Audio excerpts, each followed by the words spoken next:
Picture this: a medieval castle at dawn, its stone towers rising above mist-covered fields. Inside, a royal cradle is wrapped in silk, but the whispers around it carry no joy. The newborn heir does not match the image of perfection demanded by kings and queens. In a world where thrones meant power and bloodlines meant destiny, even the smallest difference could be treated as a curse. Behind gilded thrones and solemn prayers, the fate of royal children born with disabilities was sealed not by love but by fear, shame, and cruelty. Some were hidden away in monasteries, others erased from records, their existence remembered only in hushed rumors. Their lives reveal not just the brutality of medieval courts, but the desperate lengths monarchies went to protect their fragile image of strength. If you enjoy uncovering history's darkest truths, subscribe to Secret Historians. Like this video, share your thoughts, and tell us in the comments where in the world you're watching from, because these buried stories connect us across centuries. What you're about to hear is not just history, it's a descent into the shadows of power. Behind gilded thrones and solemn prayers, the fate of royal children born with disabilities was sealed not by love, but by fear, shame, and cruelty. In the medieval imagination, kings were chosen by God. Thrones were not merely political seats, they were divine symbols. To sit upon one was to embody perfection, strength, and the unbroken line of blood that legitimized rule. A kingdom could tolerate famine, plague, even foreign invasions, but it could not tolerate weakness at its very center. That was the cruel paradox. The crown that was meant to protect its people could not protect its own most vulnerable heirs. From the moment of birth, the body of a royal child was inspected with almost sacred scrutiny. Midwives whispered, priests prayed, and nobles watched as the tiny form was unveiled. If the child cried strongly, if the limbs appeared straight, if the eyes opened brightly, relief spread through the chamber. But if there was silence or deformity, or even the faintest sign of frailty, the mood shifted instantly. Joy curdled into fear. A murmur might ripple across the room. Was this a blessing from God or a punishment? And you? Imagine standing in that chamber as a servant, witnessing the unveiling of an heir with a twisted limb or clouded eyes. Would you dare to speak of it, or would you remain silent, knowing that a single word could seal the child's fate? History leaves us fragments of these stories, whispered in chronicles and scandalized in court rumors. In Castile, in England, in the Holy Roman Empire, the tales emerge. Princes and princesses hidden behind monastery walls, heirs quietly removed from succession, infants recorded in baptismal registers but erased from genealogies. To preserve the image of strength, monarchs practiced a cruelty disguised as necessity. The Church itself offered little comfort. While Christian doctrine preached that all souls were equal before God, medieval superstition often treated disability as a mark of sin, or a reflection of divine judgment. Priests might declare that the child's condition was punishment for the sins of the parents, or worse, a sign of demonic influence. A crown weighed heavy enough, but a crown carried by a child with visible difference threatened the image of divine right itself. And here lies the contradiction. These children were of royal blood, heirs to crowns, yet their lives were often shorter, harsher, and lonelier than those of peasants who tilled the soil. Nobility could not shield them from cruelty. It often intensified it. Consider the story of Charles VI of France. Though remembered mainly for his bouts of madness in adulthood, whispers suggest he showed signs of instability even as a child. His episodes of frenzy, where he raged without reason, were treated not as illness but as possession. The court recoiled in fear. Physicians bled him, priests exorcised him, and yet none understood the truth. He was a man trapped in a body and mind that did not fit the expectations of kingship. His reign descended into chaos, his disability weaponized by rivals who used his condition as proof that God had abandoned him. And you, if your king suddenly broke into madness before your eyes, would you see him as a man in need of care, or as a cursed monarch dragging your kingdom into ruin. Elsewhere, stories are even darker. Chronicles from certain German principalities whisper of infants born with physical deformities, quietly removed from lineages. Some were raised in cloisters, living out their days as anonymous monks or nuns. Others, less fortunate, vanished entirely from records. When genealogists of later centuries studied royal families, they often stumbled upon curious gaps. Children born but never mentioned again. Were they stillborn, or were they deliberately erased? The pressure to appear strong drove rulers to commit acts that seem monstrous to us now. A crooked spine, a withered limb, or even a stutter could cast suspicion on an heir's legitimacy. Enemies at court needed only a hint of weakness to spread rumors, to destabilize succession, to fan rebellion. Better to hide the child than to risk the collapse of a dynasty. And yet sometimes those very children were used as pawns.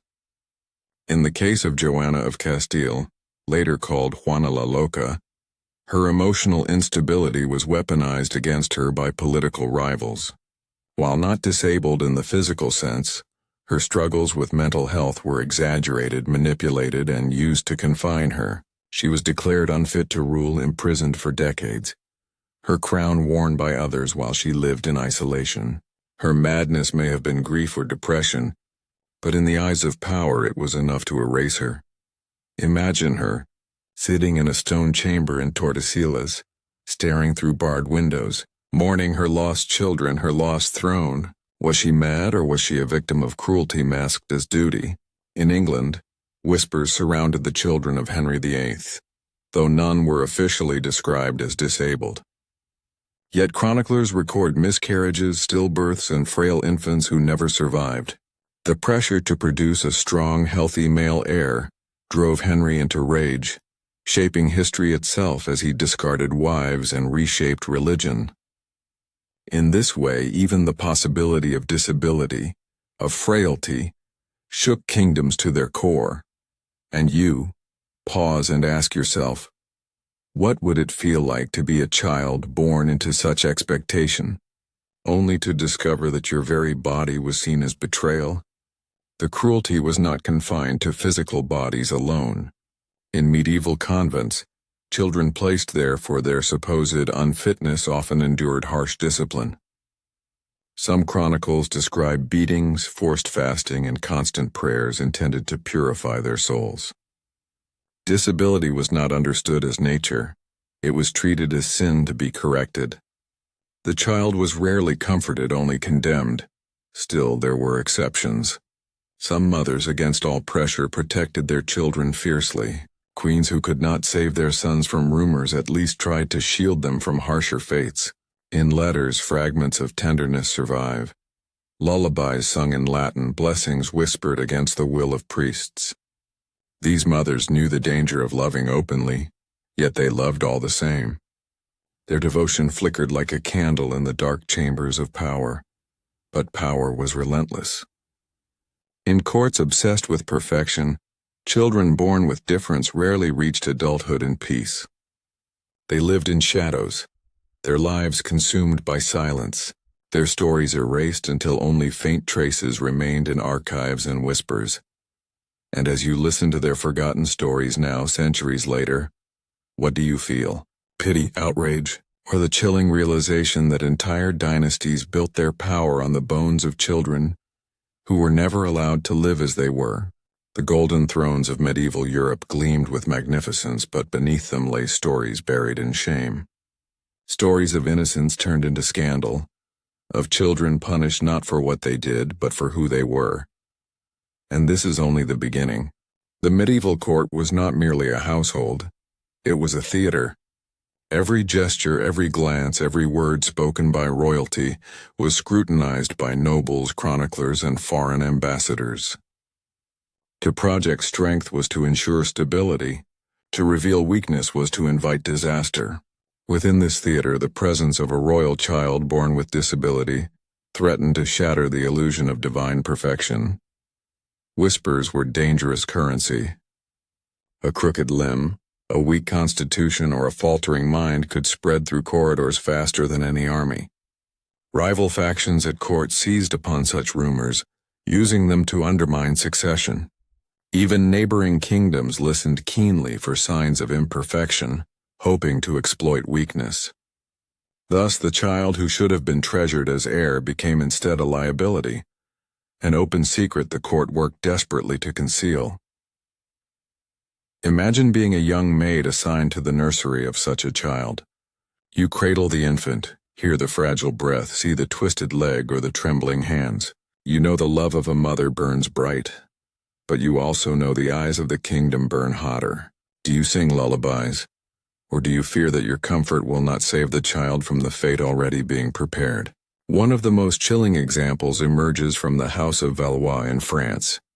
Chroniclers suggest that King Charles VIII may have been physically frail, his health fragile throughout his short reign.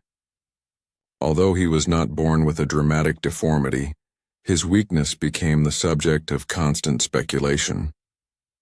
His death at 27 was sudden. He struck his head on a doorway, but rumors persisted that his constitution had always been ill-suited to kingship. In such cases, even accidents became framed as destiny, proof that God had cursed a fragile heir. And had you lived in France then, watching your king collapse from so trivial a blow, would you have believed it was chance? Or would you have whispered that he had been doomed from birth? Elsewhere in Spain, chronicles from Castile tell of infants born with defects who disappeared quietly into monasteries. Records speak vaguely of princes who lived only a few years, their names absent from genealogies. Some historians argue these were children with visible disabilities, hidden away to prevent scandal. The church became both refuge and prison, cloistering such children under the guise of piety, while ensuring they never threatened dynastic succession. The cruelty lay not only in erasure but in spectacle. In some courts, when an heir was born with clear disability, the birth was concealed, but whispers inevitably spread. Foreign ambassadors reported back to their sovereigns, framing the weakness as opportunity. Wars of succession were sometimes justified by claims that the rightful heir was unfit, leading to decades of bloodshed rooted in the frailty of a single child. Thus, the body of one infant could change the course of nations. Consider the Habsburg dynasty.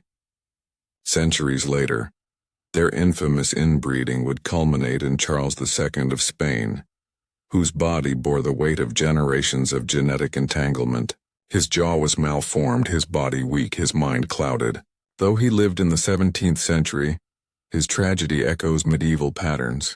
Court physicians struggled to preserve his health. Priests prayed for miracles and rivals exploited his weakness. Charles became a symbol not only of physical disability, but of dynastic decay.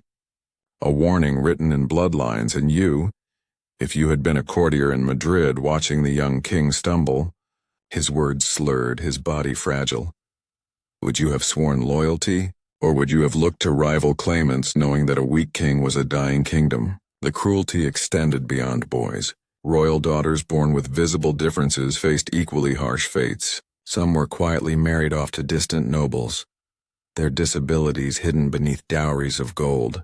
Others were consigned to convents, their lives reduced to prayer and silence. In a world where queens were expected to bear strong heirs, a woman's frailty was treated as both personal failure and political danger. In England, rumors swirled around the Plantagenet line. Chroniclers hinted that some royal infants, frail or malformed, did not long survive. The language was vague, but the implication clear. Children who did not match the expectations of kingship were allowed to vanish from history. The phrase "did not long survive" became a polite mask for erasure, a euphemism that concealed cruelty beneath formality. Even when children survived, their lives were not free. In courts across Europe, royal children with stutters, seizures, or mental differences were paraded as spectacles of divine punishment. Physicians prescribed harsh treatments, bloodletting, purges, and even cauterization. Priests declared the children cursed, urging confession and penance. Rarely did anyone see them as children in need of care. They were symbols, and symbols could not be weak, and you, Pause and imagine being one of those children. You live in a palace of marble and gold, yet your body betrays you. You hear the whispers, feel the stares, see the way even your own relatives hesitate before speaking your name. Would you have felt like a prince or princess, or like a ghost haunting your own family? By the 14th century, medical texts began to record observations of such children. Physicians wrote in Latin about monstrous births and unnatural bodies. Some were catalogued like curiosities, their humanity stripped away by words that turned them into specimens. These records survive not as tender accounts of childhood, but as clinical or moral judgments, reflecting a world where imperfection was both feared and studied. The court sought to hide weakness, yet they could not escape it. Bloodlines tangled through marriages, diseases passed unseen, and the pressure to appear divine created only deeper cracks. The more they denied the humanity of their children, the more they revealed their own fragility, and so, a paradox emerged. The thrones built upon power were shaken not by armies alone, but by the cries of infants deemed unworthy. Dynasties collapsed not only through war and plague, but through the private tragedies they tried to erase. This is where history becomes both cruel and intimate. Behind the grand banners of kings and queens lies the silence of erased names, the unmarked graves of children who should have been heirs. Their fate reminds us that monarchy was not merely about glory, it was about image, and image demanded sacrifice. And you, listening now, centuries later, do you see justice in this? Or do you feel the chill of realizing that history's grandeur was built upon the suffering of its most vulnerable? For all the glitter of medieval courts, the cries of forgotten children still echo in their shadows. And in the next chapter, those echoes will grow louder as we uncover specific stories of princes and princesses whose lives reveal the darkest truths of power and fragility. In medieval Europe, dynasties were fragile tapestries woven from bloodlines and alliances. At the center of these webs stood children, symbols of continuity, hope, and divine blessing. Yet when those children were born different, with disabilities that challenged the ideals of kingship, they became threads the court sought to cut or hide. Some stories remain only whispers, while others echo through chronicles that dared to record what monarchs wished forgotten. One of the most haunting tales comes from Hungary in the 13th century. King Bela IV, remembered as a ruler who rebuilt his kingdom after the Mongol invasion, was said to have fathered children who did not live long. Records describe them vaguely: frail, unfit for the throne. Historians debate whether these were children born with disabilities whose existence was deliberately obscured. Their names are missing, their faces lost, yet their absence from genealogies tells its own story. They were erased to preserve the image of a dynasty rising from ashes. Imagine being a court chronicler then. You know the truth, the royal nursery held children who would never rule. But your quill hesitates. Do you write their names and risk offending the crown, or do you strike them from history, ensuring their short lives vanish into silence? Elsewhere in England, shadows linger around Edward the Confessor's family. Though he reigned in the 11th century, centuries later chroniclers whispered that heirs of his line had been weak or sickly, unsuited to rule. The details are sparse, but the pattern is familiar. Monarchs survive not by telling the truth, but by shaping it. To admit imperfection was to admit vulnerability. And you, pause for a moment. If you were a noble in such a court, would you have believed the silence of genealogies? Or would you have suspected what was hidden in the shadows of the nursery? Sometimes, however, the disabilities of royal children could not be hidden. In Portugal, Prince Afonso, son of King João I in the early 15th century, was described as feeble of body and mind. His frailty was noted in official records, but softened by euphemism. Despite noble blood, he was sidelined, overshadowed by stronger siblings. His life reveals the cruel calculus of monarchy. Lineage mattered, but strength mattered more. Without it, Even princes were pushed into obscurity. And in France, the tragedy of Charles VI, the king whose madness erupted in violent episodes, cast a long shadow over his children. His instability was seen as hereditary, and so his heirs lived under suspicion. Some daughters were quickly married off to foreign courts, their unions clouded by rumors that madness might follow their blood. Others, more fragile, were shrouded in silence. The curse of the father became the stigma of the children. Consider the weight of such a legacy. To be born royal was to inherit not only power but rumor, not only privilege but the suspicion that any difference in mind or body was a sign of divine disfavor. What kind of childhood could thrive under such scrutiny? Yet not every story was erased. In Scotland, the records of King Robert III reveal a chilling truth. Born John Stuart, he suffered an injury in his youth that left him physically frail and possibly disabled. His enemies mocked him as unfit to rule, calling him a weakling, a shadow of a king.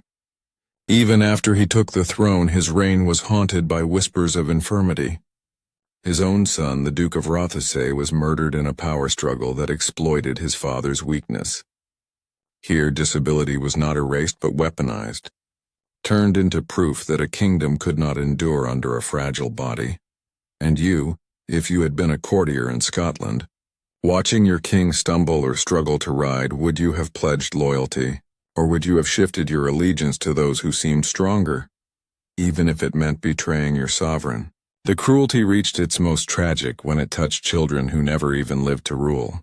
In the courts of the Holy Roman Empire, infants born with visible differences were sometimes baptized quietly, then sent to monasteries.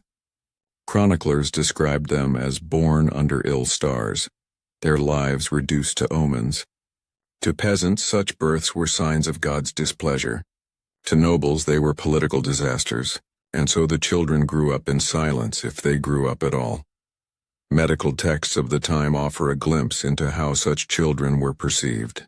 Scholars wrote of monstrous birth, treating disabled infants as curiosities or warnings. They were catalogued not as people but as symbols. A child born with a curved spine might be interpreted as a sign of war, a child with blindness as a warning of spiritual darkness. In this way, their humanity was erased by superstition, their lives folded into prophecies rather than nurtured. And you? Imagine being the mother of such a child, holding them in your arms, hearing priests declare them an omen. Do you believe the words, or do you resist, clinging to your child as more than a symbol, as flesh and blood you love? The contradictions deepen when we consider how some royal children with disabilities were used. In certain courts, they were paraded as proof of humility. A monarch might display their child briefly, framing their frailty as a sign of God's mysterious will, only to hide them away afterward. These children became pawns in performances of piety, their suffering co-opted for political theater. But the cruelest fate of all was erasure. Many names never appeared in chronicles. Many births never recorded beyond a single baptismal note. In England, in Spain, in the German states, entire branches of royal families vanish in the records. Some were surely stillborn, but others, scholars argue, were simply deemed unworthy of remembrance. They were denied even the dignity of memory. And this silence raises the darkest question. How many children were lost, not to illness or accident, but to deliberate neglect? How many princes and princesses were allowed to fade away because their existence threatened the image of divine monarchy? By the 15th century, the pattern was undeniable.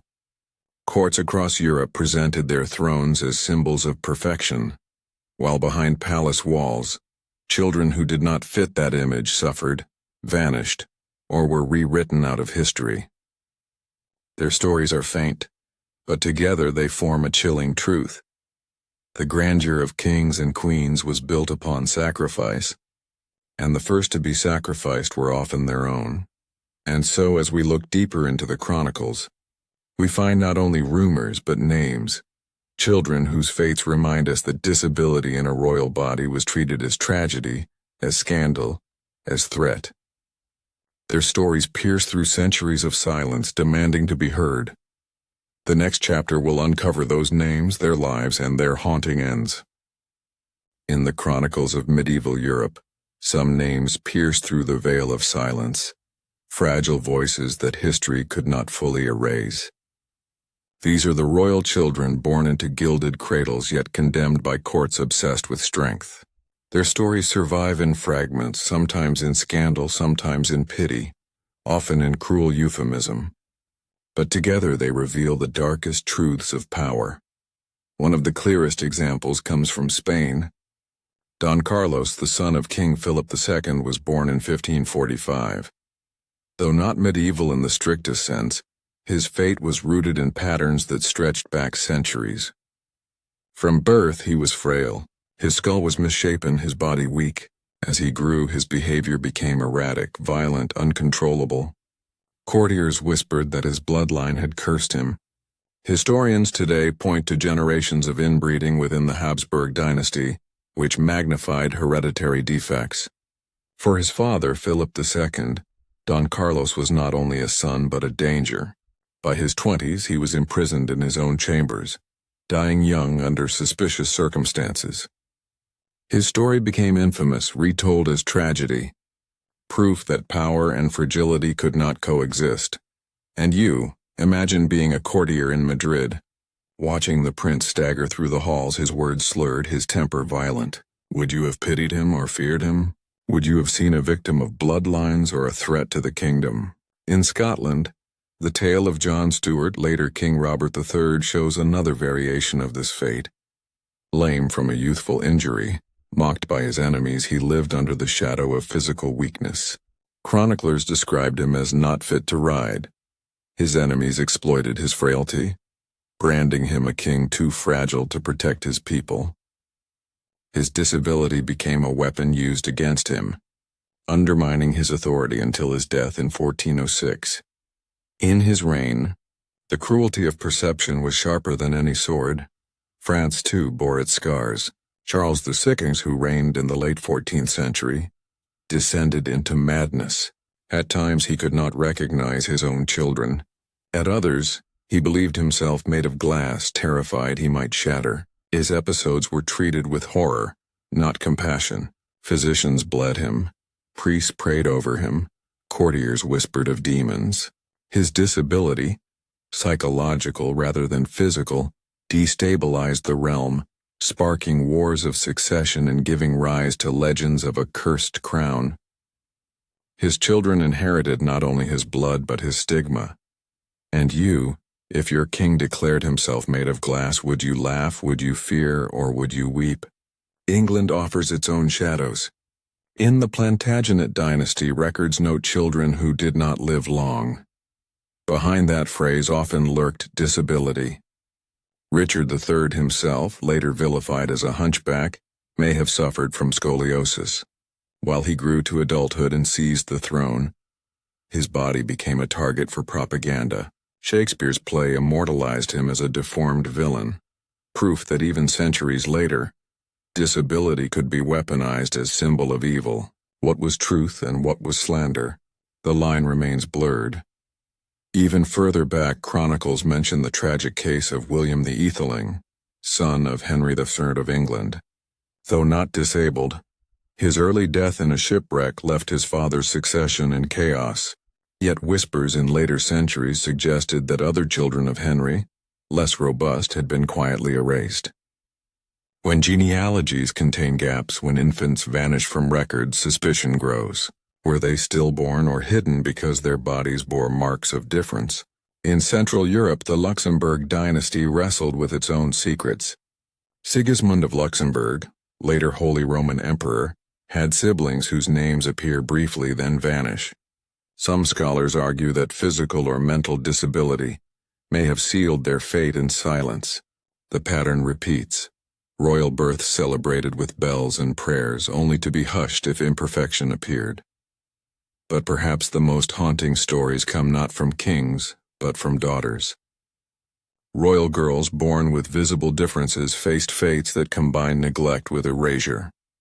In some cases, they were sent to convents before they could even walk. their disabilities framed as a calling from God. A limp became an excuse for cloistering, a stutter a sign they were unfit for courtly marriage. These girls became invisible nuns buried in prayer, their identities reduced to whispers in abbey registers. Imagine a young princess, barely 12, shorn of her hair, dressed in a rough habit, walking through the cloisters as bells tolled. She had been born into silk and gold, yet her difference condemned her to a life of silence. Would she have found solace in prayer, or despair in knowing she was exiled from the very family her birth had been meant to glorify? By the 15th century, medical treatises were cataloging such lives as curiosities. Physicians wrote of monstrous births as if they were omens, not children. The language stripped away humanity, turning royal infants into warnings from heaven. A crooked limb meant divine anger, a clouded eye a kingdom cursed. Kings and queens who sought divine legitimacy found their own children framed as proof of God's displeasure. And you, listening now, centuries later, do you see superstition? Or do you see cruelty cloaked in piety? Even in death, these children were denied dignity. Some were buried in royal crypts without inscriptions, their existence marked only by silence. Others were interred in monasteries, their names forgotten. For dynasties obsessed with strength, memory itself was a luxury denied to those who did not fit the mold. Yet history refuses to forget entirely. Don Carlos, Charles VI, Robert III, these names survive as proof of how disability collided with power. They were not anomalies but reflections of a system that could not accept imperfection. Their fates remind us that the grandeur of monarchy was built upon fragile human lives, many of them broken not by nature but by cruelty. And this is the paradox that lingers. These children were born into privilege, yet they suffered more than peasants who toiled in fields. Their lives were shorter, lonelier, and harsher, precisely because they were royal. They were symbols, and symbols were not allowed to be weak. The question that hangs over their stories is chilling. How many more were erased? How many infants never recorded were sacrificed to preserve an illusion of divine perfection? The chronicles cannot answer, but their silence speaks louder than words, and in the next chapter that silence deepens as we uncover the role of rumor and propaganda, how disability in royal children was twisted into political weapon, reshaping kingdoms with fear and suspicion. In the medieval world, rumor was a weapon sharper than any sword. It could topple dynasties, ignite wars, and ruin reputations in a single stroke. And when it came to royal children born with disabilities, rumor became both shield and spear. Shield, because courts sought to control narratives, bending stories to protect their fragile images. Spear, because rivals twisted disability into scandal, using it to question legitimacy and weaken thrones. At the heart of this was perception. A king was not just a man but a symbol of divine order. His heirs embodied continuity. If a prince was born with a crooked back, a weak constitution, or a troubled mind, it was more than a private sorrow. It was political ammunition. Foreign ambassadors scribbled notes, chroniclers hinted in margins, enemies whispered in cloisters. The body of a single child could become the battlefield for power. Consider the example of Charles VI of France. His madness became not only a personal tragedy but a political tool. When he raged through halls believing himself made of glass, rivals whispered that God had cursed the Valois line. The Duke of Burgundy exploited his instability to seize power, fueling a civil war that bled France for decades. The king's children carried this stigma like a shadow, their marriages clouded by the rumor of inherited madness. Disability was not confined to the king, it became a dynasty's curse, and you, if you had been a noble at court, watching your sovereign collapse into frenzy, would you have felt pity, or would you have turned to rival claimants, whispering that only their blood could save the realm? In Castile, whispers swirled around Joanna, later called Juana la Loca. Though her struggles may have been grief and depression, political enemies painted her as insane, unfit to rule. Her father Ferdinand and later her son Charles V used her supposed madness to strip her of power, confining her in isolation for decades. Whether or not she truly suffered from severe illness, the rumor of disability became her prison. Her fate illustrates how even the suggestion of difference was enough to erase a queen's authority. Rumor also shaped the lives of children whose names never reached thrones. In German principalities, chroniclers wrote of infants born with defects, their fates left vague. But rivals seized upon these whispers to undermine dynasties. If a rival family could suggest that God had cursed an heir, they could justify rebellion or claim succession. Disability became a convenient story, whether true or not. Imagine being a peasant in those times, hearing in the marketplace that the prince was born under an ill star. Would you have questioned the truth, or would you have believed it, hungry for explanations in a world where suffering needed cause? Pamphlets, songs, and gossip made these stories spread. In England, Richard III's supposed deformity became legendary. Shakespeare later immortalized him as a hunchback villain, proof that even centuries later, disability was conflated with evil. Yet modern examinations of his remains reveal only scoliosis, a curved spine, not the monstrous figure propaganda had painted. His difference was exaggerated, twisted into symbol, and used to justify rebellion against him. The crown was lost not only on the battlefield but in the theater of rumor. And you, how often in your own time have you seen truth bent into story, flaws turned into weapons? The pattern is not confined to the past. It is the eternal dance of power and perception. In Byzantium, eunuchs often became symbols of both trust and suspicion. Boys castrated to serve the empire were sometimes of noble blood, their bodies altered in ways that stripped them of dynastic threat, but preserved their presence at court. They too became reminders of how power shaped and destroyed the bodies of children for political ends.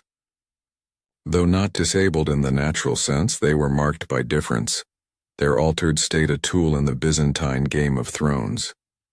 The cruelty was systemic. Disability was rarely seen as human struggle. It was framed as omen, scandal, or punishment. Priests declared it divine wrath. Nobles saw it as weakness, enemies wielded it as proof of illegitimacy. The child themselves vanished beneath these layers, their humanity drowned by narrative. And yet, in rare cases, truth pierced through. Chronicles describe moments where mothers defended their children fiercely, rejecting the shame imposed upon them. A queen might argue that her child was God's gift regardless of frailty, refusing to consign them to silence. These moments shine faintly in the dark, reminders that love endured even when power demanded cruelty. But such resistance rarely altered fate. Dynasties could not afford visible weakness. Heirs who faltered were quietly erased, sidelined by stronger siblings or cloistered in monasteries. Rumors of their conditions lived on, reshaping politics long after their deaths. The lesson was brutal. In the medieval world, image mattered more than truth, perception more than reality. A king's body could be frail, a queen's mind troubled, a prince's step uncertain, but it was not their suffering that shaped destiny. It was how others chose to tell their stories. And you, hearing this now centuries later, do you see echoes of the same? Do you see how even today weakness can be twisted into scandal? How rumor still shapes power? The stage has changed, but the play continues. By the late 15th century, Europe was shifting. The Renaissance brought new ideas of medicine, new approaches to the human body. Scholars began to study disability less as omen and more as condition. Yet for royalty little changed. The throne still demanded perfection, and any difference remained political risk. In the next chapter, we will see how this demand for perfection collided with dynastic bloodlines, where inbreeding and ambition created not only empires but children destined for tragedy. The fate of royal children born with disabilities was shaped not only by superstition and rumor, but also by the bloodlines that produced them. Dynastic ambition often ignored the risks of intermarriage. Cousins wed cousins, uncles wed nieces, entire families turned inward to preserve power.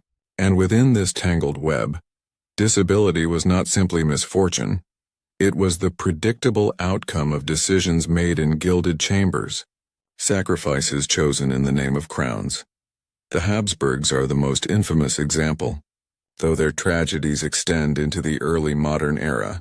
For centuries they intermarried to consolidate power, weaving a family tree that spiraled inward until its branches knotted into deformity. Charles II of Spain, born in 1661, became the ultimate symbol of this legacy. His jaw was so malformed he could barely chew, his body frail, his mind clouded. His reign was a portrait of decay, a dynasty collapsing under the weight of its own blood. Yet his story was not unique. Medieval Europe already carried whispers of such patterns. Children born from closely related unions often displayed frailty or difference, and courts scrambled to hide or reinterpret these signs. A bent spine might be called an accident, a weak constitution dismissed as ill stars, but in truth, it was the shadow of dynasties too afraid to look beyond their own kin. And you, imagine being a physician in such a court. You see the pattern. Generation after generation of frail heirs, sickly children, mysterious deaths. Do you speak the truth and risk your life, or do you cloak it in language of omens and curses, protecting yourself while condemning the next child to the same fate? In England, the Tudors sought to break free from this cycle, yet even they could not escape fragility. Henry VIII's desperate pursuit of a healthy male heir was shaped by repeated miscarriages and infants who did not survive. While not all were born with disabilities, the pattern of loss fueled suspicion. Was God punishing the king? Was the bloodline flawed? The silence surrounding these children reflects a deeper truth. Survival itself was proof of worthiness, and those who faltered were forgotten. Across Europe, genealogies reveal gaps. Children listed only with a name and date died young. The vagueness conceals reality. Some were stillborn, but others may have lived briefly, long enough for differences to be noticed. Their short lives were deemed too dangerous to acknowledge. In the logic of monarchy, to admit an heir was different was to invite instability. And yet instability came anyway. Rumors of weakness often fueled civil wars more than the reality of disability itself. Consider the Wars of the Roses in England. While battles raged for dynastic supremacy, whispers about heirs' fitness shaped loyalties. A child's health could tilt noble support from one side to another. The throne was a fragile prize, and perception of strength mattered more than truth. The cruelty was not limited to boys. Royal daughters born into frailty bore a double burden. Unfit to marry strong allies, they were often sent to convents, erased from succession, their names recorded in abbey registers instead of royal chronicles. Their disabilities made them pawns stripped of value, remembered only when scandal demanded. And you, if you had been such a daughter, raised in a convent rather than a palace, would you have found peace in prayer, or would you have mourned the life denied you before it began? The medical knowledge of the time offered little comfort. Physicians prescribed bleeding, purges, or charms, none of which could alter hereditary conditions. Priests framed disability as punishment for sin. The children themselves were left caught between treatments that harmed and judgments that condemned. Few received care, fewer still compassion. Dynasties pressed on, blind to the consequences. Marriage alliances were valued above health. A king would wed his daughter to his cousin if it meant securing territory, ignoring the risk to their future children. Over generations, these choices accumulated, until frailty was inevitable. The throne demanded heirs, but the very strategy to produce them doomed many before they could rule. And you, looking back now, do you see cruelty, or do you see desperation? Were monarchs blind to suffering, or trapped in a system that left no other path? The silence of chronicles speaks volumes. For every Charles II, whose suffering was too visible to ignore, How many unnamed princes and princesses lived short, painful lives, erased to protect a dynasty's image? The cost of power was not only wars and taxes, but the bodies of children born into crowns they could never wear. Yet the paradox endures. Monarchies prided themselves on divine right, on the blessing of God upon their blood. But the very strategies they pursued corrupted that blood, producing heirs who embodied fragility instead of strength. Disability became not only scandal but prophecy, proof that dynasties had overreached. The crown meant to elevate instead devoured its own. And you, hearing these stories, what do you feel? Pity for the children, rage at the system, or the uneasy recognition that power still demands sacrifice even in different forms? By the end of the Middle Ages, the pattern was clear. The pursuit of purity in bloodlines created weakness, the obsession with perfection created cruelty, and the silence around disabled royal children created myths that outlived them. But the cruelest legacy was this: the very children erased by courts left behind echoes that reshaped kingdoms. Their absence, their fragility, their rumors fueled wars, toppled dynasties, and scarred history. And in the next chapter, we will confront those echoes directly, how forgotten children, though silenced, became shadows that haunted thrones for centuries. The silence around disabled royal children was never absolute. Even when their names were erased from genealogies, their absence lingered. Even when their bodies were hidden behind convent walls, their shadows stretched across thrones. History teaches us that what is silenced does not vanish, it haunts. And in medieval Europe, these forgotten children became ghosts of dynasties, their absence reshaping the course of kingdoms. In France, the madness of Charles VI did not end with his own troubled reign. It became legend, a curse whispered about his descendants. His instability was used by rivals to delegitimize his heirs, sparking the bloody conflict known as the Armagnac-Burgundian Civil War. His children, even those healthy, bore the weight of their father's reputation. Marriages were shadowed by questions. Would the curse spread? Could the blood of Charles VI produce stable rulers? In this way, one man's suffering condemned generations, showing how disability, real or exaggerated, could poison politics for decades. And you, imagine being a princess of that line, sent to a foreign court as bride. Do you carry jewels or a curse? Do your new in-laws see you as alliance or contagion? In Castile, the fate of Joanna la Loca became a warning told for centuries. Though likely suffering from grief and depression after the loss of her husband, she was confined for decades, branded insane. Her children inherited empires, but her reputation haunted them. Enemies invoked her supposed madness to challenge their legitimacy. A mother's tears became political weapon. Her silence stretched into shadow over Spain's golden age. England, too, carried such ghosts.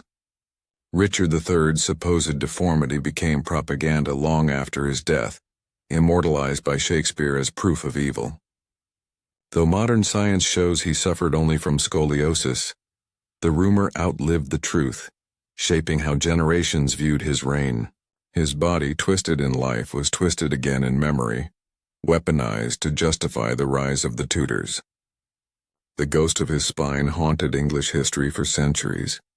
But not all ghosts were kings. Some were children whose very absence cried out. In noble genealogies, lines end abruptly, died young. Those vague words echo louder than details. What kind of death was it? Stillbirth, sickness, or erasure? Historians today read these silences as evidence of lives deemed unworthy of memory. And yet, their erasure itself became part of history, shaping how dynasties were remembered. The absence of an heir could tilt the balance of succession, sparking wars and rebellions.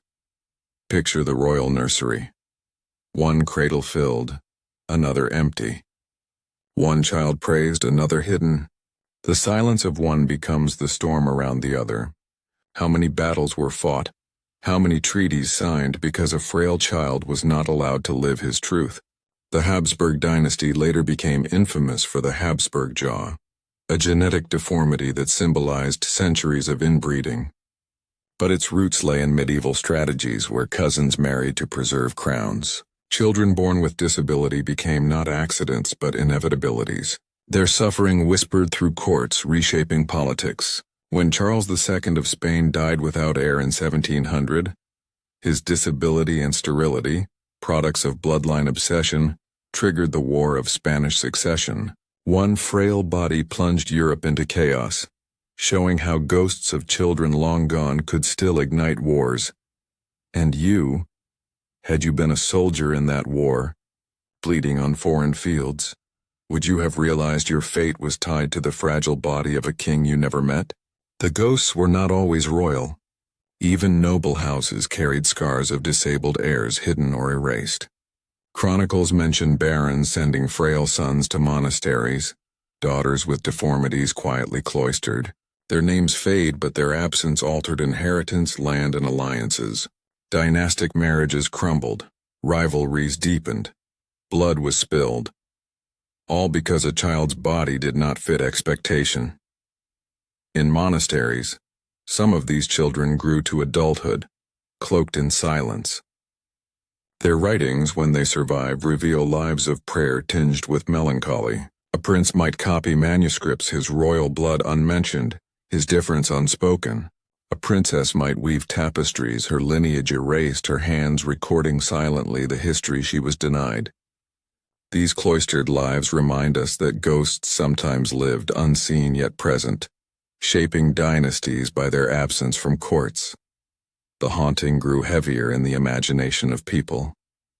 Ballads and folktales spoke of cursed heirs, babies born under ill stars locked away in towers. Some were exaggerated tales, but behind them lay kernels of truth. The people sensed what chronicles denied, that not all royal children were golden, that weakness existed even in thrones. This suspicion fueled resentment.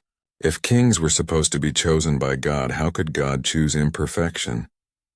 The contradiction ate at monarchy's divine image, planting seeds of doubt that would one day grow into revolution. And you, if you were a peasant, hungry, taxed, hearing that your prince was frail or deformed, would you not ask, why should we suffer for bloodlines cursed by weakness? The silence around disabled royal children was not just cruelty, it was fragility. Monarchs feared that acknowledging difference would collapse the illusion of divine order. Yet their very attempt to silence only deepened the cracks.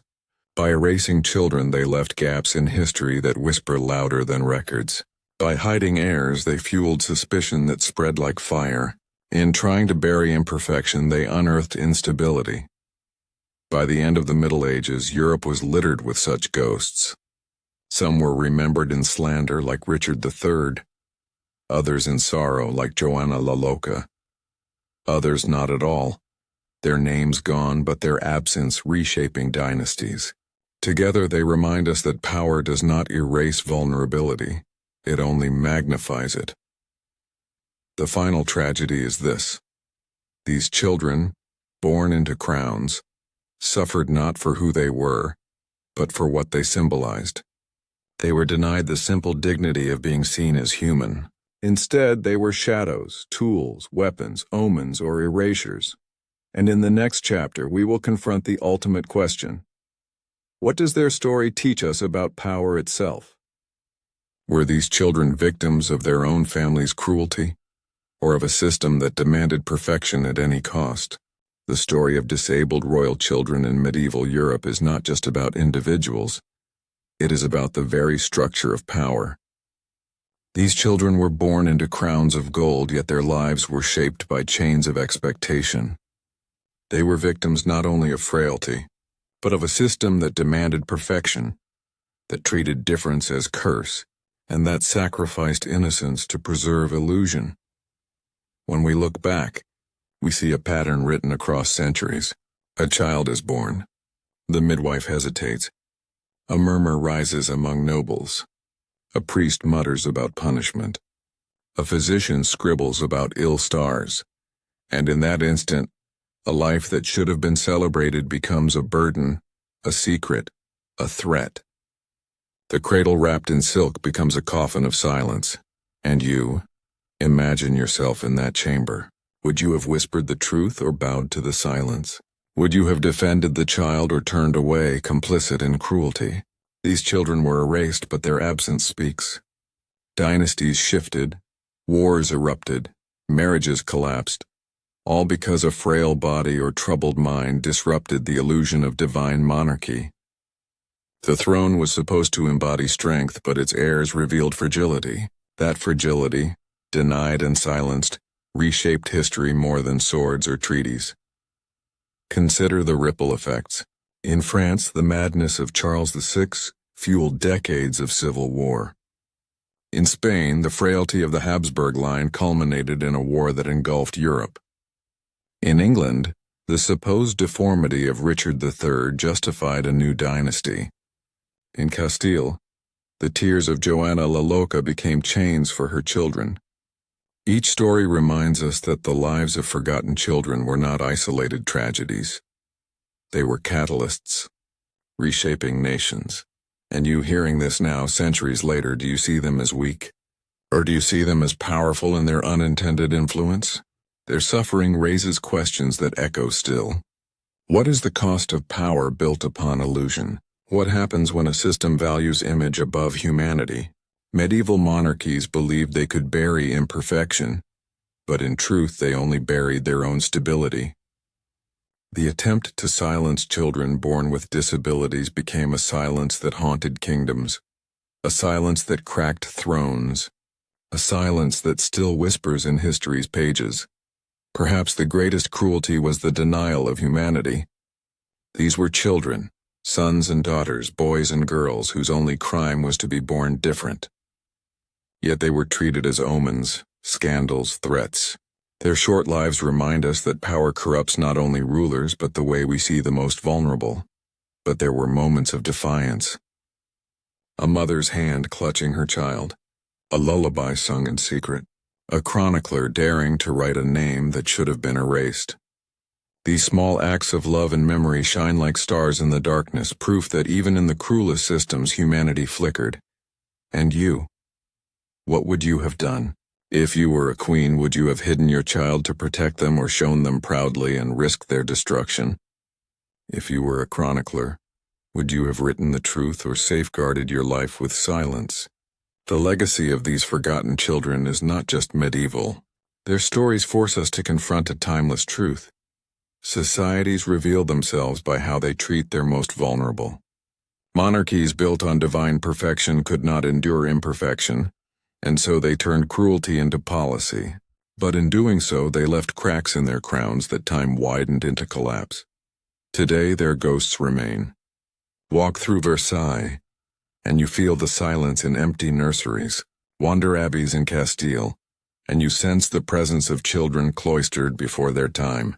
Read the genealogies of Europe, and you see the gaps where names should be. Each silence is a reminder, each absence a testimony.